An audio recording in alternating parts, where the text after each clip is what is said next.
Hi, welcome back to another episode of the Post-Separation Abuse Podcast. I'm your host, Danielle Black. You know, when I first sat down to plan this episode, I had two different ideas. One idea was about choosing peace instead of focusing on being right, and the other was about radical acceptance. For example, when your former partner refuses to contribute financially for things that they absolutely should. But as I started mapping them out, I realised they're really the same conversation. Because we can't genuinely choose peace without radical acceptance. And we can't practice radical acceptance without building serious capacity.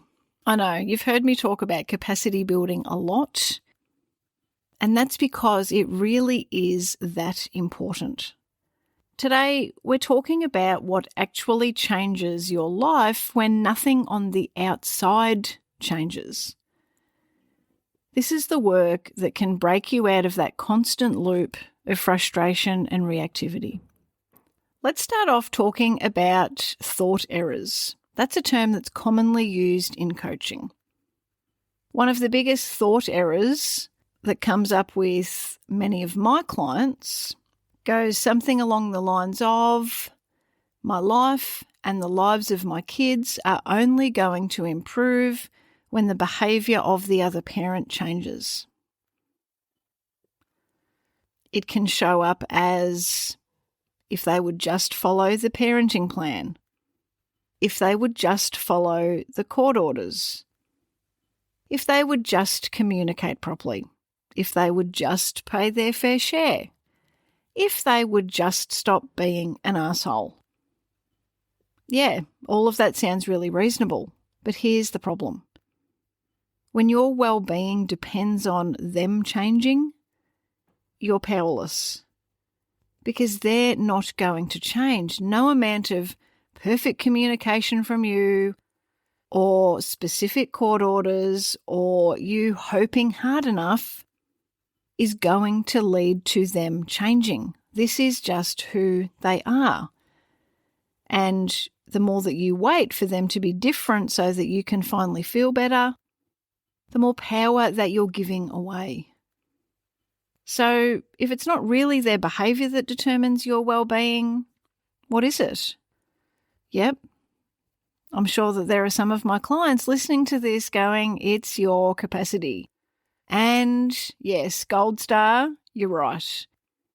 Your ability to regulate your emotions, calm your nervous system, and respond calmly instead of reacting emotionally is what determines your well-being. Because here's the truth. You cannot control your former partner's behaviour. You can't control anyone else's behaviour. And you also can't blame their behaviour for your reactions. When you're responding with anger, when you're thrown into emotional chaos after a message exchange, it's not because they, quote, made you. It's because your capacity in that moment wasn't big enough for the emotional trigger. And this is not a judgment from me. I've been where you are. Your kids don't need you to be perfect, but it really does help them when at least one of their parents can stay regulated even when the other one doesn't. That's real capacity. Now let's clear up a common misconception. Capacity is not pretending that you're okay. It's not smiling while you're actually really seething inside, or telling yourself that I'm just staying strong while your whole body is having a fight, flight, faint, freeze, fawn response. That's not capacity, that's suppression. And our kids can feel it. They feel the tension in our voices, the edge, the tightness in our bodies that we're trying to hide. Real, genuine capacity is when our bodies stay relatively calm because our nervous systems have been trained to handle the stress. It's when we feel genuinely grounded and steady, not steady in a performative surface way. We can't fake genuine capacity, but we can build it. Now I want to talk about Cassie. This is a client of mine, not her real name. I need to protect her identity.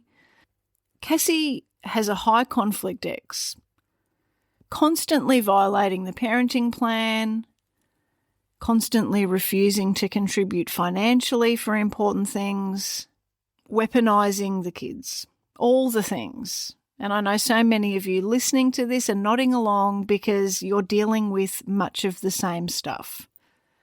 When Cassie and I first spoke, a lot of what she said to me was along the lines of, I just need him to stop. When is he going to stop?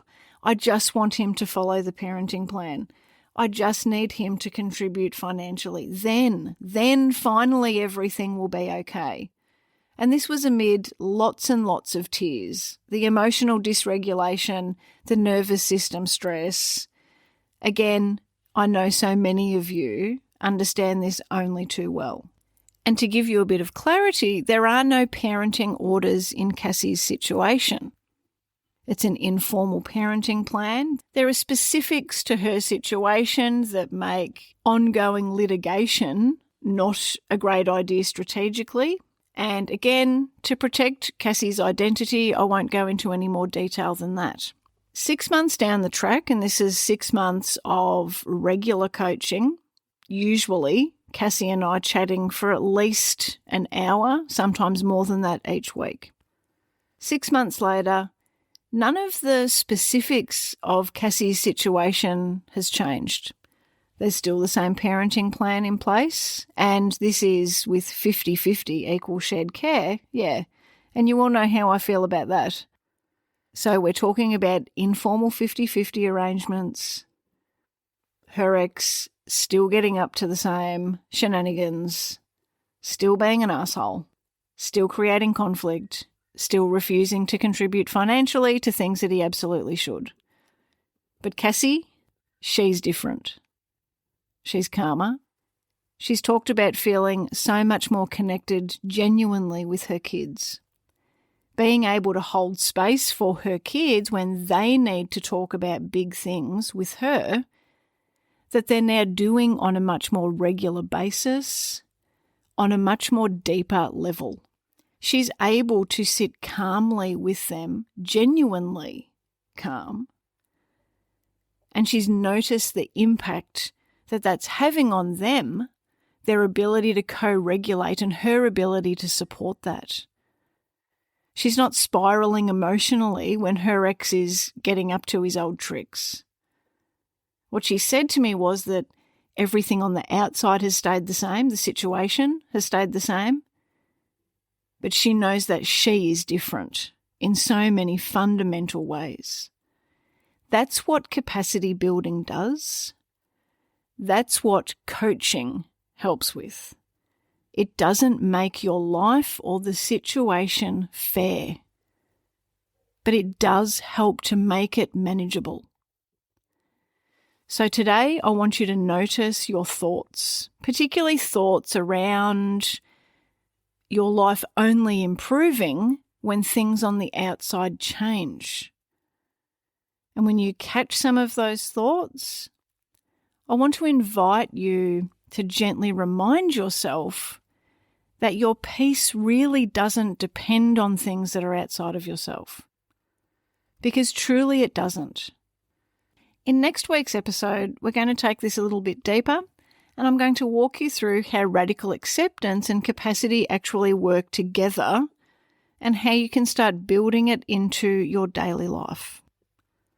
Until then, thank you so much for being here with me. Please take care of yourself. I look forward to chatting with you again soon.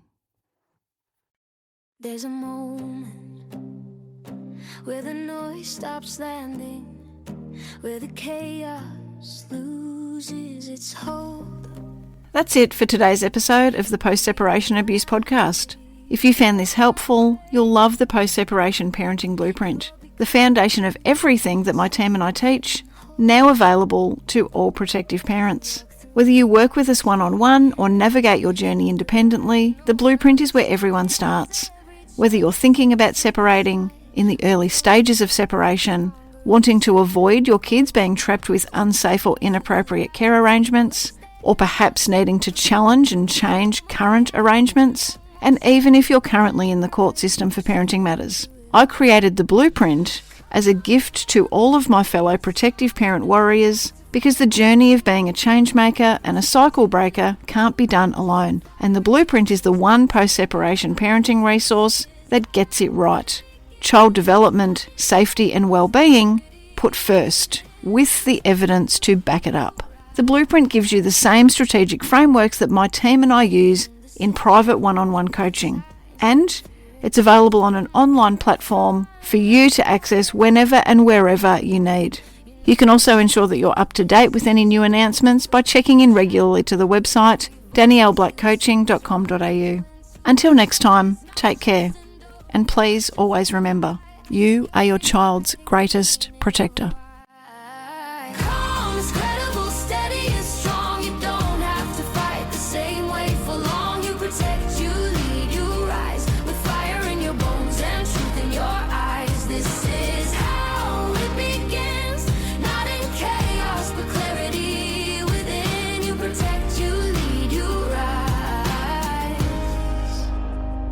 This isn't revenge, this is design. A future rewritten line by line. You don't burn it down, you build it right with wisdom, strategy, and quiet mind.